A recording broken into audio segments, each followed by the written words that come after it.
तो चलिए आज की कहानी की शुरुआत करते हैं। कहानी का नाम है फ्लैट नंबर 207 का रहस्य। दिल्ली से थोड़ा दूर पहाड़ियों के बीच बसा एक पुराना होटल था। होटल का नाम होटल अंबर निवास था। बाहर से देखने पर यह साधारण लगता था, लेकिन इसके बारे में एक अजीब अफवाह थी। कमरा नंबर 207 कभी किसी को किराए पर नहीं दिया जाता था। लोग कहते थे कि जो भी उस कमरे में ठहरता था या तो वो पागल हो जाता था या फिर वापस कभी नहीं लौटता था। अर्जुन नाम का एक व्यक्ति, जो कि 28 साल का भी है, वह हाल ही में इस होटल में मैनेजर की पोस्ट पर नौकरी पर आया। उसे इन अफवाहों पर विश्वास नहीं था। वह तर्कशील था, पढ़ा लिखा था और भूत प्रेत जैसी चीज़ों को अंधविश्वास मानता था। पहले ही दिन उसने होटल के स्टाफ से पूछा, ये 207 नंबर कमरे का मामला क्या है?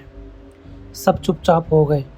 बूढ़ा चौकीदार रामलाल धीरे से बोला, साहब, उस कमरे का दरवाज़ा बंद ही रहने दीजिए।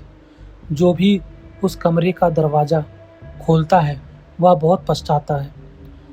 अर्जुन हंस पड़ा। डराने की कोशिश मत करो, मैं खुद जाकर देखता हूँ। रात के 11 बज रहे थे। अर्जुन ने कमरा नंबर 207 की चाबी ली और सीढ़ियों से ऊपर चढ़ता चला गया। जैसे ही वह उस मंजिल पर पहुंचा, माहौल बदल गया। हवा ठंडी हो गई और अजीब सा सन्नाटा छा गया। दरवाजे पर नेम प्लेट पर लिखा था फ्लैट नंबर 207, जो कि थोड़ा धुंधला हो गया था। उसने चाबी घुमाई। दरवाज़ा धीरे धीरे खुला और अंदर से एक ठंडी हवा का झोंका निकला। कमरा साधारण था। एक बिस्तर, एक आईना और एक पुरानी अलमारी, लेकिन कुछ अजीब था, जैसे कोई उसे देख रहा हो। अर्जुन ने खुद को संभाला। कुछ नहीं है, बस दिमाग का खेल है। वह अंदर गया और दरवाज़ा बंद कर दिया। आईने पर कुछ और जैसे ही उसने कमरे की लाइट जलाई, उसकी नज़र आईने पर पड़ी।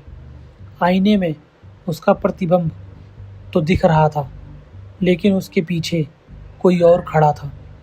एक लड़की। उसके बाल बिखरे हुए थे, चेहरा सफ़ेद और उसकी आंखें काली थी। अर्जुन ने तुरंत पीछे मुड़कर देखा। कोई नहीं था। उसने फिर आईने में देखा। अब भी वो लड़की खड़ी थी, धीरे धीरे मुस्कुरा रही थी। अर्जुन का दिल तेजी से धड़कने लगा। डर को दबाते हुए अर्जुन ने अलमारी खोली। अंदर से एक पुरानी डायरी गिर गई। उसने उस डायरी को उठाया और पढ़ना शुरू कर दिया। अगर कोई ये पढ़ रहा है तो समझ लो तुम भी फंस चुके हो। इस कमरे में एक आत्मा है। उसका नाम कविता है। उसे उसके प्रेमी ने यहीं मार दिया था और अब वो हर नए मेहमान को मार डालती है। अर्जुन ने डायरी बंद कर दी। क्या बकवास है, उसने खुद से कहा। तभी अचानक दरवाज़ा अपने आप बंद हो गया। लाइट अपने आप जलने और बुझने लग गई और फिर पूरी तरह बंद हो गई। अब कमरा पूरी तरह अंधेरे में डूब गया। अर्जुन ने अपना फ़ोन निकाला, टॉर्च ऑन की। उसका चेहरा खून से सना हुआ था। जैसे ही उसने रोशनी घुमाई, वो लड़की अब उसके ठीक सामने खड़ी थी।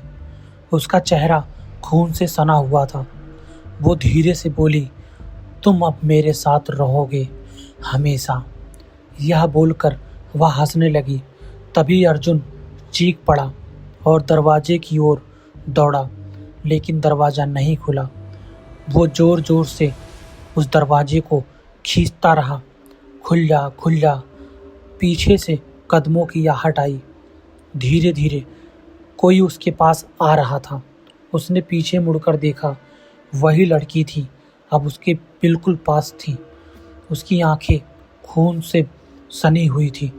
अचानक अर्जुन को डायरी की एक लाइन याद आई। वो सिर्फ डराती नहीं, वो अपने साथ ले जाती है। लड़की ने उसका हाथ पकड़ लिया। उसका हाथ बर्फ जैसे ठंडा हो गया। अर्जुन को लगा जैसे उसकी जान निकल रही हो।